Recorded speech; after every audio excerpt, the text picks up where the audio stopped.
నమస్తే అండి, అందరూ ఎలా ఉన్నారు?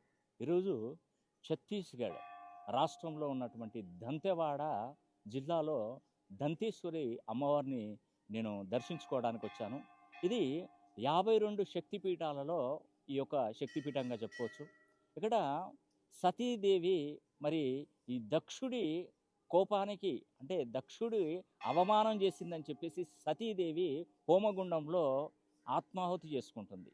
అక్కడ చేసుకున్నటువంటి సతీదేవి మరి శివుడు, పరమశివుడు బోలాశంకరుడు కోపోద్రోక్తుడై ఆవిడను భుజం మీద మోసుకుంటూ వెళ్తుండగా మరి విష్ణు చక్రధారణతో 52 భాగాలుగా కట్ చేస్తాడు.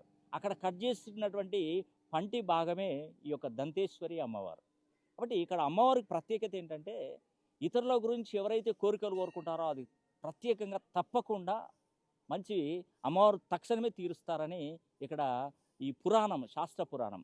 అందుకే ఈరోజు నేను రావడానికి కారణం ఏంటంటే, ఆగస్టు 9వ తారీఖున శని హోమం జరిపించుకున్నటువంటి ప్రతి ఒక్కరికి కూడా అమ్మవారి అనుగ్రహం కలగాలి, వారి కష్టాలన్నీ తీరిపోవాలి, వారికి ఆరోగ్యాలు లభించాలి, మంచి అష్టైశ్వర్యాలు లభించాలి, ఉద్యోగాలు రావాలి, వివాహాలు జరగాలి, ఆర్థికంగా నిలదొక్కుకోవాలి. ఈ శని 30 సంవత్సరాల తర్వాత శని వక్రగతిలో కుంభరాశిలోకి వచ్చాడు. ముఖ్యంగా తులారాశి వారికి అదృష్టమే అదృష్టం, కుంభరాశి వారికి అదృష్టమే అదృష్టం, మీన, మేష అండ్ సింహ, ధనస్సు రాశుల వారికి ఎంత అదృష్టం అంటే అంత అదృష్ట యోగం పట్టింది. ఇలాంటి అవకాశం మనకి 30 సంవత్సరాల దాకా రాదండి.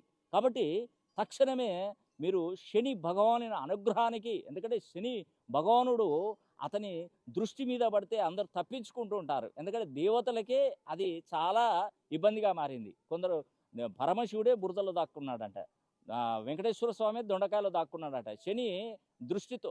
కాబట్టి అలాంటి దృష్టి మానవునిపై పడకుండా శని అనుగ్రహం ఎప్పుడూ పొందేలా నేను తప్పకుండా శని హోమం జరిపిస్తున్నాను. శని ముళ్ళును ముళ్ళుతోనే, వజ్రాన్ని వజ్రంతోనే, మరి శని హోమం ద్వారానే మనం ప్రసన్నం చేసుకోవాలి. కాబట్టి శనీశ్వరుని అనుగ్రహం ప్రతి ఒక్కరికి కలగాలని కూడా మనస్ఫూర్తిగా కోరుకుంటున్నాను.